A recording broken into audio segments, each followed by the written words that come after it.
Olá, pessoal. Sejam muito bem-vindos e bem-vindas ao nosso Safe Talk, um programa quinzenal onde vamos conversar sobre nuvens, transformação digital, Google e da SafeTech.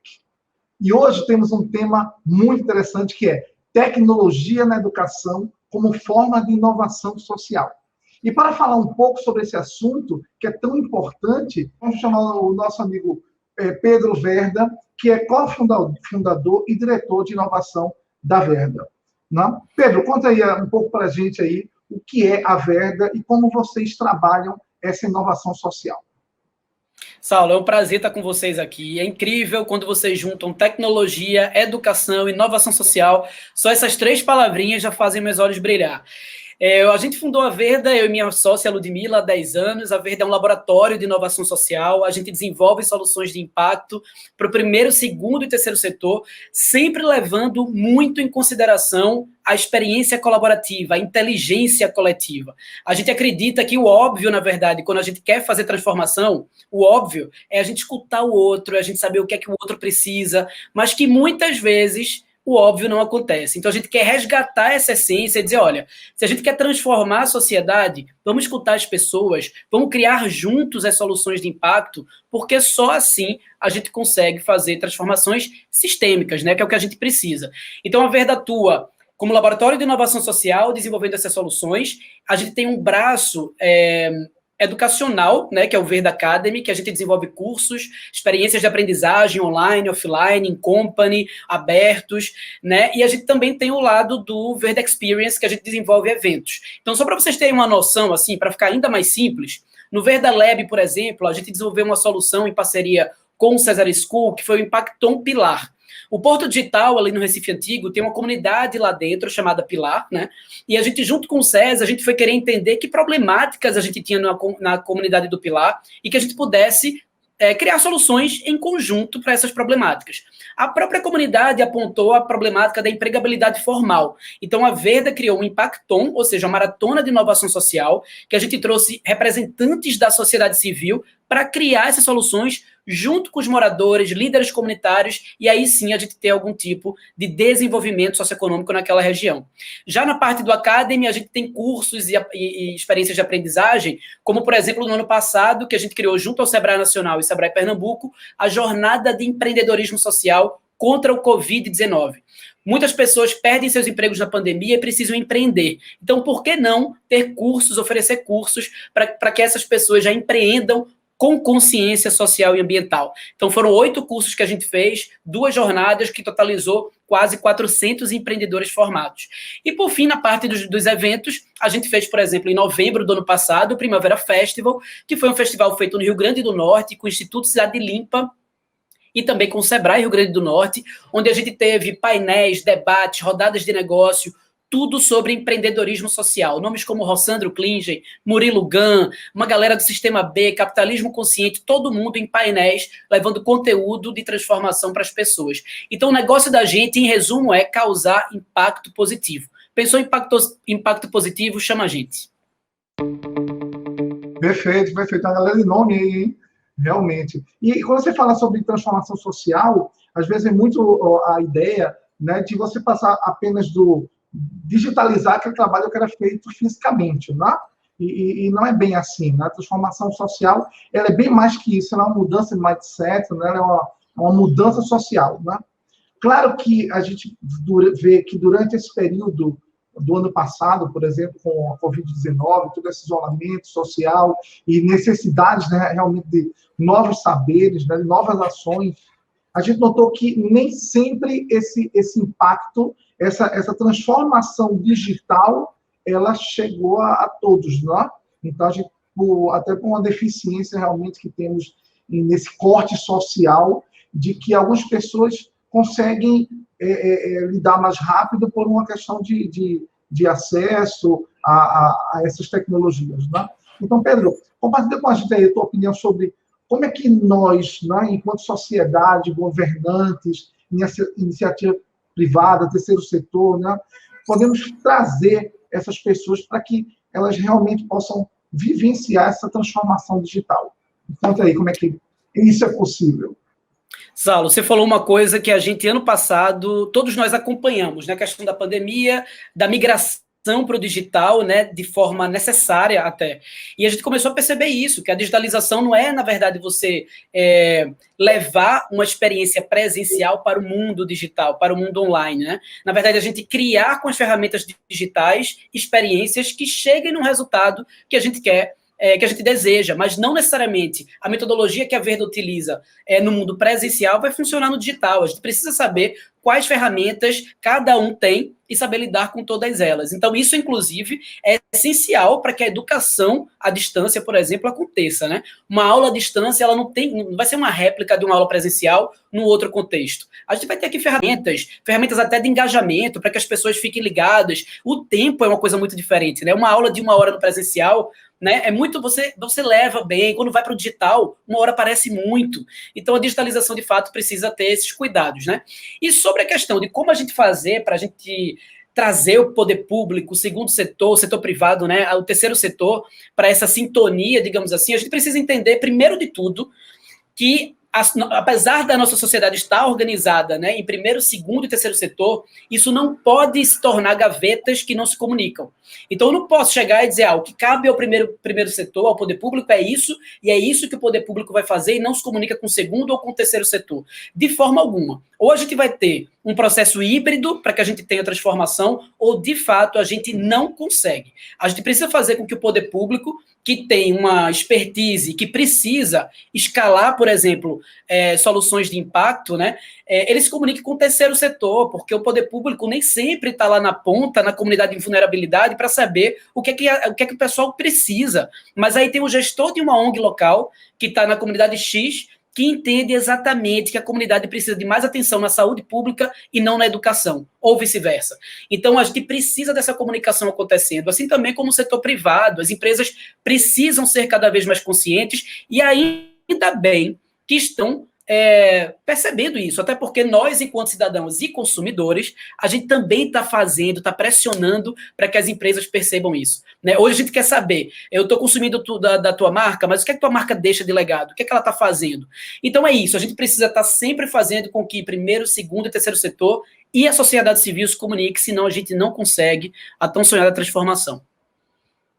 Realmente, e essa pandemia, ela transformou tudo que era improvável em algo urgente, né? Em algo, trouxe uma necessidade, até pela própria necessidade de urgência, né? Adiantar certos processos que antes estavam estacionados, estagnados, né? A educação é um reflexo é uma fotografia desse quadro, né? Algumas aulas eram prussianas, né? Ou seja, remetia a séculos atrás, aquele professor ali na frente, falando sobre um tema que dificilmente iria repercutir no dia a dia do aluno, né? Afinal de contas, ninguém se torna uma pessoa melhor sabendo o dia que Cervantes nasceu ou o descobrimento do Brasil, né? Esses saberes são importantes, mas de que forma isso transforma a sociedade? Né? E essa educação, com esse olhar de transformação digital, trouxe também uma coisa bem legal, que é bem o rosto da Verda, né, as ações da Verda, que é transformar o aluno, né, de consumidor da informação para construtor do conhecimento. Né? E isso, eu acho que é uma das coisas que transforma, né, você conseguir essas lideranças. Aliás, criar lideranças, né, porque se cria lideranças também. Né? E a Verda faz bem esse papel, não é isso, Pedro? Faz. A gente tem esse cuidado, né, de fazer com que a gente trabalha muito com a educação básica, superior e corporativa, mas falando especificamente da educação básica, que é, né, enfim, o pilar de tudo, a gente tem esse cuidado de fazer com que os alunos se percebam agentes transformadores, cidadãos capazes de mexer com a sociedade, sabe? Então, a gente aguça neles o olhar crítico para que eles percebam que causas sociais eles gostariam de abraçar. Tem alunos que, quando a gente trabalha com eles, que eles querem trabalhar com a causa animal, tem alunos que querem trabalhar com idosos, tem alunos que querem trabalhar com saúde. Eu já vi aluno de 11 anos perguntando para mim o que é que eles poderiam fazer em relação às pessoas da Síria que estavam sofrendo. Então, as informações chegam diferentes para cada aluno, né, e a gente precisa entender qual é o repertório que está mais conectado a eles. Agora, uma coisa muito interessante que você falou, Saulo, foi sobre a questão do perceber o que de fato é inteligência, o que de fato é a escola, o que é que ela deixa para a gente, né? Seria a data que alguém nasceu ou seria de fato a formação socioemocional, né? Quando a gente fala muito, por exemplo, em tecnologia, né, que é um assunto aqui de hoje, quando a gente fala muito no digital, quando a gente fala muito de inovação, né, eu trabalho com inovação o tempo todo, inovação social, mas esses termos, eles remetem muito a algo que parece que está afastado do socioemocional, da empatia, do que a gente sente, dos sentimentos. E eu acho que o ser humano está no momento de resgatar isso e dizer, peraí, calma aí, o high-tech não está distante do meu coração, não. Eu quero entender como o high-tech pode ajudar, inclusive, para ajudar as pessoas aqui do meu lado, do meu entorno, sabe? Então, a gente precisa fazer essas conexões serem mais presentes. E eu acho que a gente precisa começar a desmistificar que quando a gente fala de inovação, tem que ser algo super, hiper, mega difícil, às vezes, de acontecer. A inovação está dentro da comunidade de vulnerabilidade. É só a gente ir lá e dar espaço para que aquelas pessoas digam assim, ó, sabe o que está rolando? Na minha casa, eu estou morando num local que eu não estou com ventilação boa, mas eu descobri uma forma de fazer a ventilação entrar de um outro jeito na minha casa, ou de captar a água da chuva. Então, escuta, sabe? Eu acho que a inovação às vezes está aqui, a gente sente o cheiro dela e não aproveita para degustar, deixa ela passar, né? Então, eu acho que para esse papo de hoje, talvez, algo muito importante da gente falar é isso, assim. A inovação, ela está mais perto do que a gente imagina. Até porque ela é inerente ao ser humano, criatividade tá inerente ao ser humano, sabe? Então, não tem como a gente se afastar disso. Isso aí. E essa transformação na educação, com essa transformação digital, né, a gente usa as ferramentas, por exemplo, do Google for Education, em salas de aula, e promove justamente esse impacto, né, do aluno de construir competências que até então, antes, não era tão trabalhada assim, ou então se tinha apenas o desejo e a vontade, mas não sabia como fazer isso. Né? Um exemplo disso é trabalhar com metodologias ativas. Né? Então, sempre se falou muito de metodologias ativas, mas ficava muito no campo da teoria. Né? Então, a gente viu que durante esse treinamento, nós treinamos professores no Brasil todo. Né? Eu sou trainer, certificado pelo Google for Education, né? Sou professor também, então, assim, vivencio, além de implantar o sistema de criação de conta, o uso da ferramenta, eu vivencio no dia a dia, né? E a gente consegue ver entre o trabalho de colegas, entre o trabalho de professores, uma grande transformação, sabe? De você...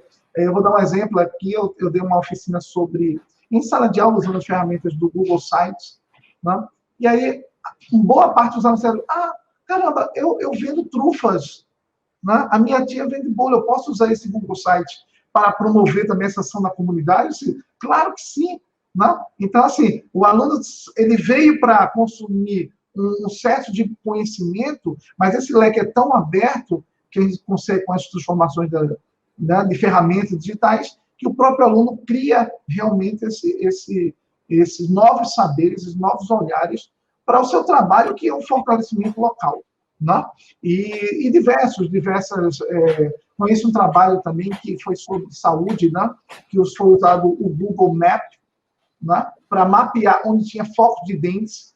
Então, os alunos pegaram o Google Map, colocaram aquele localizador, mapearam e chamaram a Secretaria de Saúde da cidade e entregaram o projeto. Olha só, olha que intervenção de alunos, né? Que entregou à Secretaria de Saúde onde estava mapeado os focos de dengue. Então, usando a tecnologia como transformação digital, né, para que a gente transformasse um olhar, né, apurasse mais essas vontades, essas ações de querer fazer. Né? Isso é importante. Isso é muito bom, isso é muito bom. Inclusive, ano passado, não foi antes da pandemia, a gente fez um evento com o Google for Education, com o pessoal do GEG, né, que é o Grupo de Educadores Google aqui em Recife. A gente tem aqui no Recife esse grupo, e a gente fez com professores, justamente mostrando a visão da gente da inovação social e como é que a gente poderia atrelar isso a ferramentas da tecnologia digital. Né? E é muito engraçado, assim, porque a gente fez aquele momento, só que no ano seguinte, ou seja, ano passado, no ano de pandemia, eu, enquanto facilitador, enquanto mentor, enquanto professor, né, de projetos sociais, gestores de ONGs, etc., junto ao Porto Social, eu precisei utilizar tais ferramentas. E aí eu comecei a fazer as conexões e relembrar tudo que a gente tinha falado lá na formação dos professores do GEG, né? E eu fiquei pensando sobre isso. Eu fiz, como o Classroom me ajudou, como isso está ajudando os alunos.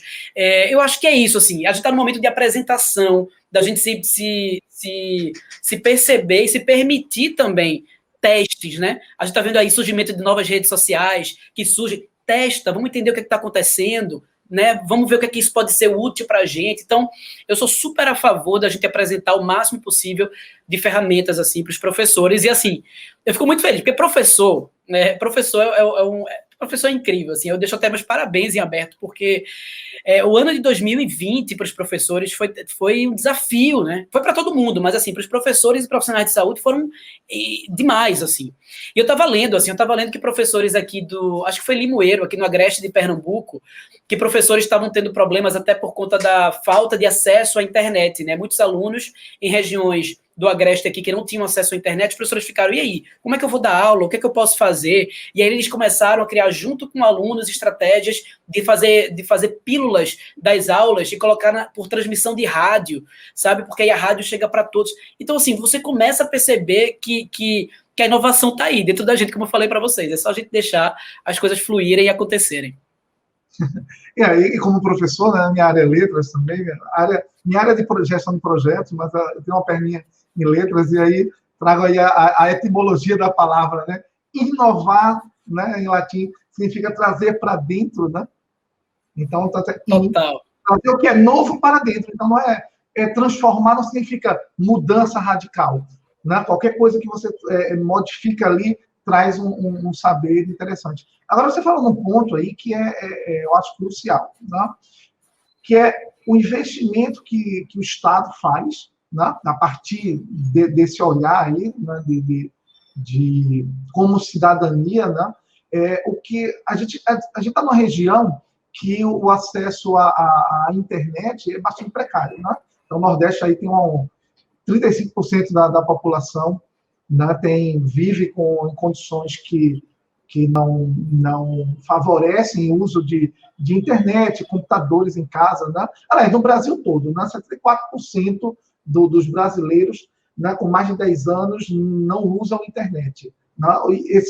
Vamos dizer, esses 16% equivale a 47 milhões. É muita gente, muitos cidadãos aí que não utilizam a internet no seu dia a dia. O Nordeste enfrenta 35% desse total, né? Então, o que a iniciativa, primeiro, né, governamental faz em relação a esses novos olhares, essa nova visão de mundo não globalizado, mas um mundo conectado, né? Não, a gente está falando de globalização, a gente está falando de universo local, né? Ou seja, do mundo para o que está aqui agora, né? Porque eu sei que tem algumas iniciativas, por exemplo, de Pernambuco Conecta, né, trazendo para a nossa realidade aqui. É um projeto para colocar a internet em praças, em lugares públicos, trabalhar com linha de metragem de internet, tudo isso aí. Né? Que ações você conhece assim, nesse campo, além da iniciativa privada, né, está sendo favorecido nesse momento, Pedro? Você tem alguma visão desse? Olha, a iniciativa pública, assim, ela precisa, de fato, acompanhar as transformações. Assim, isso parte até de um preceito básico, assim, para a gente conseguir, de fato, transformar, principalmente com a escala que a iniciativa pública precisa. A gente vê uma dificuldade, inclusive, de leitura de dados, de coleta de dados vindas da iniciativa pública, né, e que a tecnologia pode nos ajudar demais, muito nisso.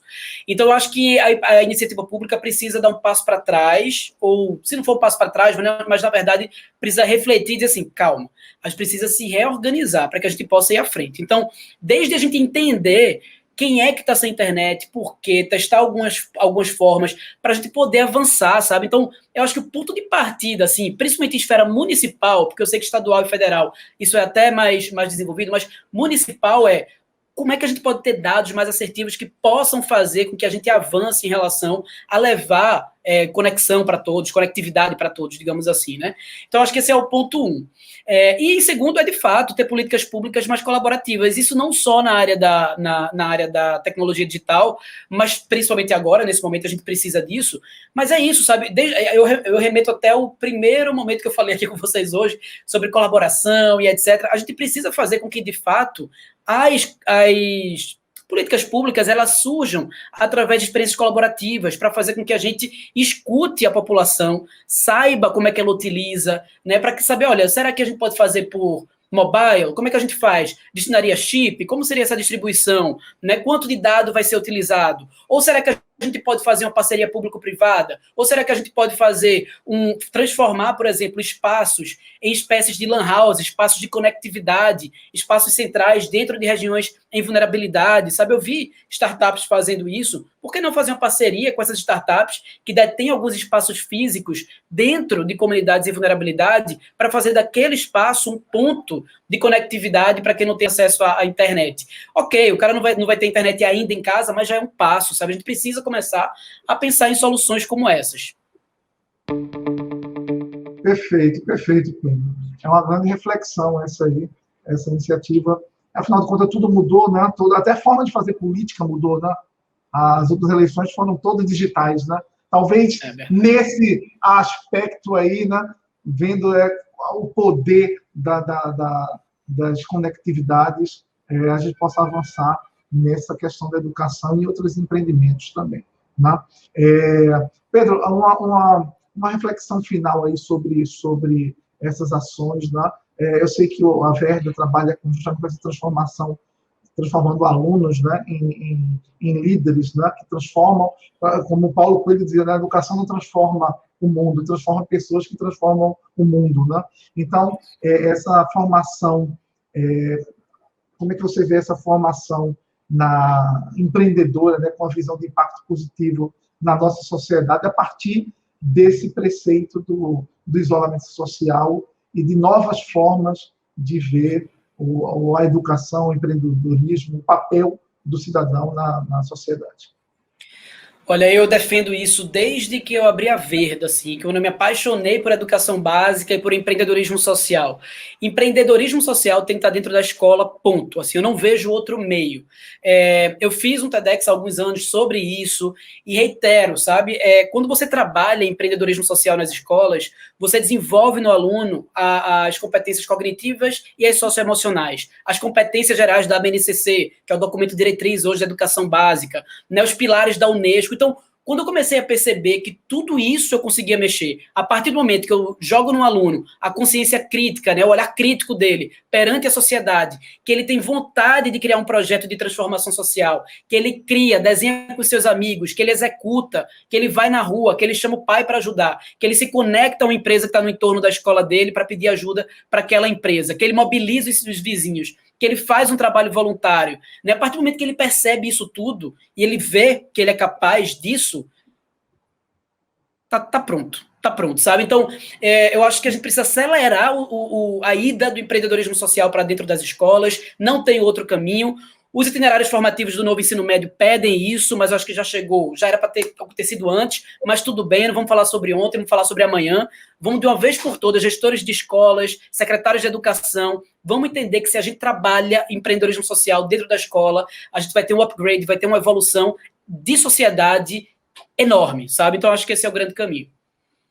Perfeito, Pedro. E com esse convite, com essa invocação, né, nós terminamos aqui o nosso programa, né, o de número 3 da série de bate-papos interessantes como esse, né?